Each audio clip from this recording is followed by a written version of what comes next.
আসসালামু আলাইকুম ওয়া রাহমাতুল্লাহি ওয়া বারাকাতুহু।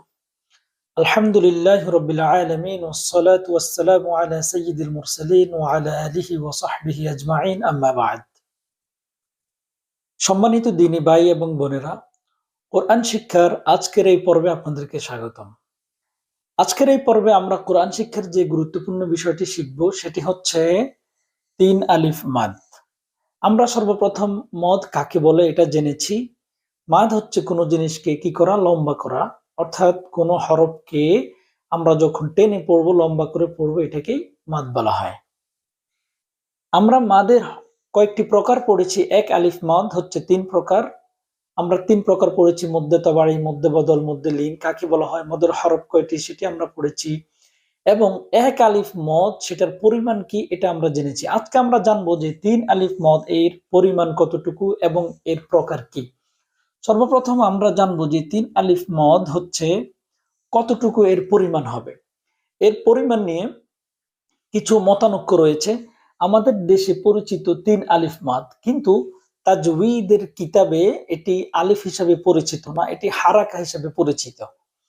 এই হারাকা হিসাবে পরিচিত হওয়ার ক্ষেত্রে কিছু কিছু তাজবিদ যারা লিখেছেন, কিছু কিছু লেখক তারা বলেছেন যে এটি হচ্ছে ৩ আলিফ মাদ যেটাকে আমরা চিনি সেটা হচ্ছে ৪ হারাকা, অথবা কেউ কেউ বলেছেন খমসা হারাকা, ৫ হারাকা।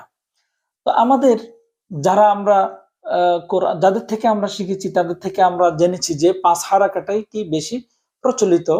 আবার কেউ কেউ ৪ হারাকাও এটাকে টেনে পড়ে। তাহলে এর পরিমাণ কিভাবে আমরা নির্ধারণ করব? এর পরিমাণ আমরা বলেছি যে এক আলিফ পরিমাণ হচ্ছে ২ হারাকা। হারাকা মানে কি? হারাকা মানে হচ্ছে যে ২টা জবর একসাথে করে আমরা এটাকে বলেছি যে ২টা আঙ্গুলকে স্বাভাবিকভাবে আমরা তুলতে যতটুকু সময় লাগে অতটুকু পরিমাণ হচ্ছে এক আলিফ। এখন ৩ আলিফ এটাকে আমরা যদি ৪ হারাকা যদি আমরা ধরি, তাহলে আমরা ৪ আঙ্গুলকে স্বাভাবিকভাবে এভাবে তুলতে যে সময়টা লাগবে এই সময়টা আমরা ধরবো। অথবা আমরা হাতের এই করগুলোর মধ্যে আমরা বলতে পারি যে এই স্বাভাবিকভাবে যদি আমরা এভাবে বলি, যেমন লা আ'বুদু, এই যে এই ৪ হারাকা পর্যন্ত আমি গুনলাম, অথবা ৫ হারাকা পর্যন্ত গুনতে যে সময়টা লাগে স্বাভাবিকভাবে, এটা হচ্ছে ৩ আলিফ মাদের পরিমাণ। এখন আমরা জানবো এর প্রকার। ৩ আলিফ মাদ হচ্ছে ২ প্রকার, একটা হচ্ছে মদ্দে আরজি আর একটা হচ্ছে মদ্দে মুনফাসিল। মদ্দে আরজি কাকে বলা হয়? মদ্দে আরজি বলা হয় মদের হরফের বামের হরফে যদি ওয়াকফ হয়, মদের হরফের বামের হরফে ওয়াকফ হইলে সেটাকে কি বলা হয়? মধ্যে আরজি বলা হয়। এবং এটাকে কয় আলিফ পরিমাণ আমরা টানবো?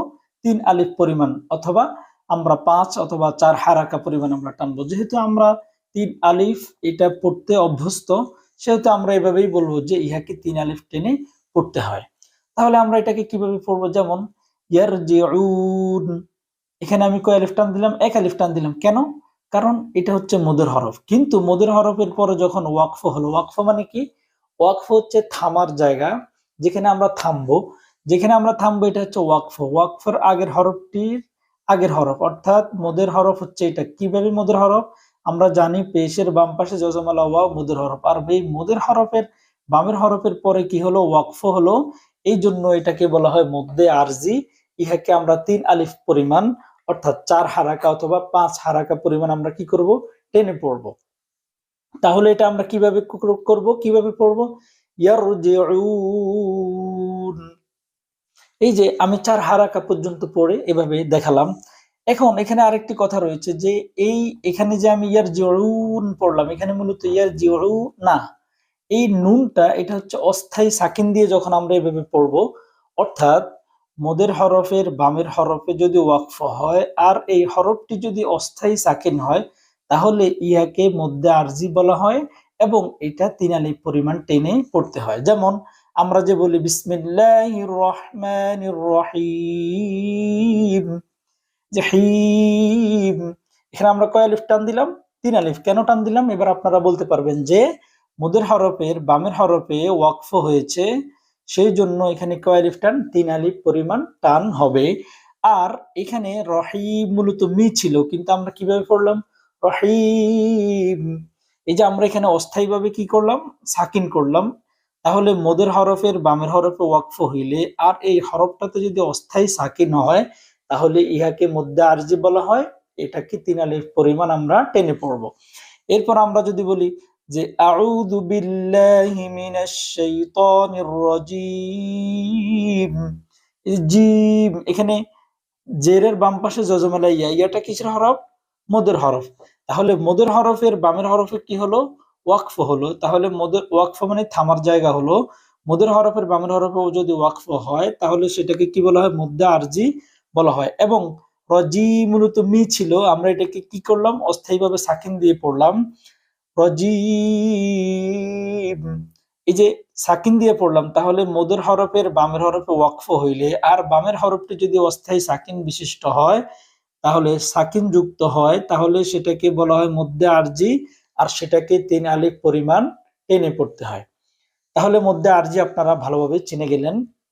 যেমন আলহামদুলিল্লাহি রাব্বিল আলামিন, মিম কয় আলিফ? 3 আলিফ টান। কিসের জন্য? মধ্যে আরজি। আর রহমানির রহিম, মালিকি ইয়াউমিদ্দিন, এই সবগুলোতে 3 আলিফ পরিমাণ টান, আর এই সবগুলো হচ্ছে মধ্যে আরজি। এখন আমরা দেখব যে মধ্যে মুনফাসিল কাকে বলা হয়। মধ্যে মুনফাসিল বলা হয় যে মদের হরফের বামে, মদের হরফের বামে যদি আলিফের মতো করে হামজা আসে, এই যে দেখেন এটা হচ্ছে মদের হরফ, যে জবরের বাম পাশে খালি আলিফ কিসের হরফ? মদের হরফ। এই মদের হরফটার পরে আলিফের মতো করে হামজাটা আসছে। কেন আমরা এটাকে হামজা বলি? কারণ আমরা বলেছি যে আলিফে জবর জের পেশ জয়জম কোনো কিছু হইলে ওটাকে কি বলা হয়? হামজা বলা হয়। অর্থাৎ আলিফের মতো করে যদি মদের হরফের পরে কি আসে? হামজা আসে, তাহলে সেখানে আমরা 3 আলিফ পরিমাণ টেনে পড়বো। আর সেখানে এরকম একটা চিহ্ন থাকবে, এটাকে বলা হচ্ছে চিকন চিহ্ন। এরকম চিহ্ন দেখলেও আপনি বুঝতে পারবেন যে এটা হচ্ছে মধ্য মুনফাসিল। আর এখানে কয় আলিফ পরিমাণ টান হবে? 3 আলিফ পরিমাণ টান হবে। তাহলে মধ্য মুনফাসিল কাকে বলা হয়? মদের হরফের বামের হরফে যদি, মদের হরফের বামে যদি হরফটা আলিফের মতো করে হামজা হয়, তাহলে সেটাকে মধ্যে মুনফাসিল বলা হয়। আর সেটার পরিমাণ কতটুকু? 3 আলিফ পরিমাণ টান। তাহলে কিভাবে হবে? লা ইলাহা ইল্লাল্লাহ, লা, এখানে কয় আলিফ টান দিলাম? 3 আলিফ। কেন? মদের হরফের বামে কি আসছে? আলিফের মতো করে হামজা আসছে। এরপরে লা আ'বুদু, এই যে লা, এখানে আমি কয় আলিফ টান দিলাম? 3 আলিফ। কেন টান দিলাম? জবরের বাম পাশে খালি আলিফ, খালি আলিফের পরে কি হলো? খালি আলিফ মদের হরফ হলো। মদের হরফের বামে কি আসছে? হামজার মতো আলিফের মতো করে হামজাটা আসছে, আলিফের মতো। অর্থাৎ এটা কি? আলিফ, আলিফটা আসছে। এখন আলিফটা কেন হামজা? কারণ এখানে জবজের পেশ আছে। তাহলে মদের হরফের বামে যদি আলিফের মতো করে হামজাটা আসে, তাহলে সেটাকে কি বলা হয়? মধ্যে মুনফাসিল বলা হয়। আর সেটা কয় আলিফ পরিমাণ টান হবে? 3 আলিফ পরিমাণ টান হবে। সম্মানিত দর্শক।